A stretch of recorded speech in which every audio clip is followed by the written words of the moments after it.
Ya ne? An lafiya? Lafiya lau. Kwana biyu. Ya komedin na hukuma?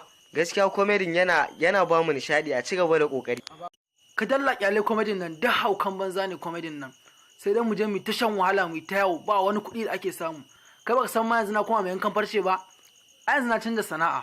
Ba, yankan farce kuma ka iya? Bismillah ga waje a yi mana damun farce na ya tafi. Ai in dai yankan farce ne ba matsala, yanzu zan yi ma shi kuma farcen ka yi kyau.